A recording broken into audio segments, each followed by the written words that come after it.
Hey guys, I'm Cameron and I'm also Blue Mew Cards. I'm going to show you guys how I'm setting up for my first show, what I'm doing to collect everything, and how I'm recording it. So to jump right in, I'm going to show you guys how I found the show, how I booked it, and why I booked that specific show. I kind of wanted a very small show for my first one, and I did this because I don't want to be overwhelmed, and that's just plain and simple. I also don't have a ton of high value product. So I don't want people coming around with large wads of cash because they could just buy out my whole collection. So I picked a super small show in Roanoke, Virginia, and I was able to get a table for $40, and I basically just messaged the guy. I texted the guy because the number was listed on the advertisement, and I was able to secure a table. I use this website called, I forget what it's called, but I'll have it like right here. I just find a lot of shows using that, and I was able to book it. I also was able to book a second show because I just think that I will like doing this, and I booked that one in February. And I also used the same website right here, and I used Instagram to message the guy, secure a table, and yeah, I'm excited to go to the one this Saturday in Roanoke, and I'm excited to go to the one in February in Richmond. So for my inventory, I am mainly bringing a lot of cards that are worth $10 to $50. I really want to target this price point because I think that it allows more people to buy my cards, and especially people that come with their kids or just people with not much money.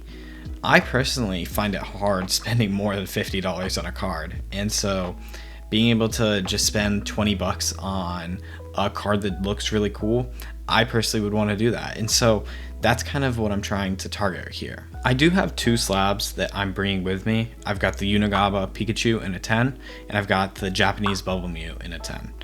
Those are the only slabs that I'm bringing with me, and I'm gonna try and stray away from taking in other slabs, whether it be buying or trading, because I really just want to cater towards singles and just cater towards cards that most people can afford. My total inventory is around $2,000 to $3,000, with it probably being on the lower side, less than $2,500.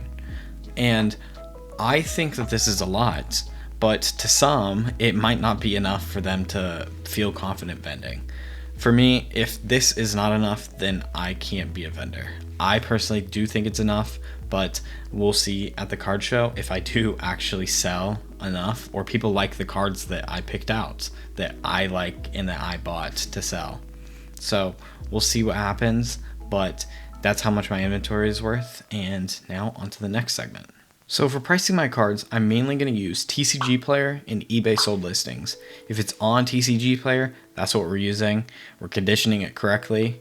And if it's not on TCG Player, we're using eBay sold listings, averaging the last 3 or 5 sales. And that's what the price is. For negotiations, I really want to stay above 90% of the market.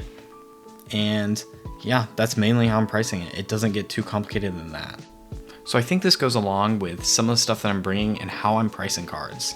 I'm bringing this ETB where I have Sharpies, I have sticky notes, and then I have some tape, painter's tape, and then I have chromo label sticking pricing tags. Those are recommended to me. I found it in a video by Oyama's Trading, and they actually don't leave behind sticky residue. It's actually super nice. It just comes right off and nothing is left behind. And I always hate as a buyer when I have to peel something off and it just leaves behind this terrible residue. So I don't want my customers to deal with that, and I hope that they appreciate me for using that. Then I also have these little flags, sticky note flags that I found around my house. And these will go really well on the slabs, actually. So if I put one right here, it stays down pretty good. And then I just write like 4, 8, 5. Probably gonna touch up on that a little bit, but it looks real nice. And it just stays on there really well. So that's what I'm gonna use. And I've seen a lot of other people using it, mainly like Swan's Emporium and maybe some other YouTubers, but I think it looks better than a pricing like sticker like these round ones. It just looks kind of nice. For my case, I bought a Zion case. I got it because I think it looks cool and I want to look cool, just like the other vendors that have the Zion case. It's definitely the most expensive. If you person listening were trying to start vending, I would not recommend you get the Zion case. I would recommend you get something cheaper because it's not worth it, but I was fortunate enough to be able to get it. So for the Zion case, I'm going to put all of these cards in there. I've got all these. It's just like kind of an assortment of cards ranging from like $20 to I don't even know. I think the highest I have is a $200 card, and that's like it's right here, Charizard V. But other than that, it's just kind of what I was saying. I have mostly cards that are worth $10 to $50. So I do have cards that don't fit in the case, and that's where this binder comes in. It's huge. It takes up the whole screen.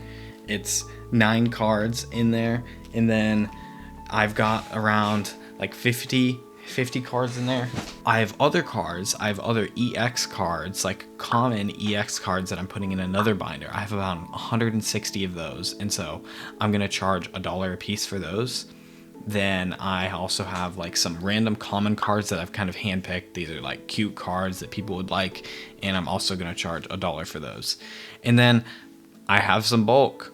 I put those in an ETB, I organized them by energy, and then I alphabetized it even further from there, and I put them up for 50 cents each. So, and then I put like some discounts and stuff. So I do have some graphics that I've made. I've made one right here and one right here. These are gonna be kind of the things that I print out and I put in these little stands that just to show people my brand.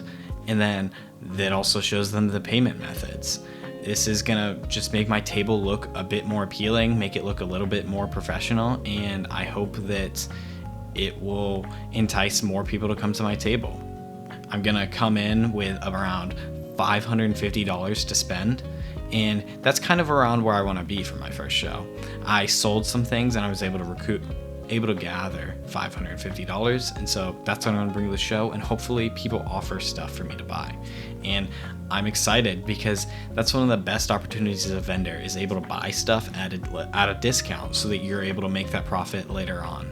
As for my goals, I really just want to recoup all the money that I've spent on Pokemon. I want to profit enough where I'm at a net zero. It's the same way that Oyama's Trading started vending. That's why I want to vend. And I also want to vend because I think that it would be cool to just interact with so many people that love the same thing that I love, grew up on the same thing that I grew up on, and just share a passion with other people and people that collect these cards just as I do. I am worried though that the show just won't go well. I'm worried that I won't sell enough. I'll sell like maybe $50 worth of cards and I'll feel like a disappointment because I spent $40 on the table and I definitely lost money. So I hope that it goes well. From everything that I'm seeing and everything people have told me, it should go well, but it's definitely a worry because I've never done this before. So we'll see how it goes, and I guess I will keep you guys updated. I hope you like this video. Maybe you found some value in it. Let me know if you have any more questions that I didn't answer in this video, and make sure to subscribe, like, and follow. Bye. So I forgot to tell you guys how I'm actually recording it. I'm gonna be using an extra phone that I have, and I'm gonna hook it up to the thing that you're currently watching. There is a arm stand. I'm gonna put my phone on there, my old phone, and record it from that. And then I also bought these DJI mini mic, and so these are really cool because they're super small and I'm able to plug them right into the phone and also charge it at the same time. So I'm going to be using that to record and hopefully be able to make some content out of that, and we'll see how that goes. Same way I'm making content with this.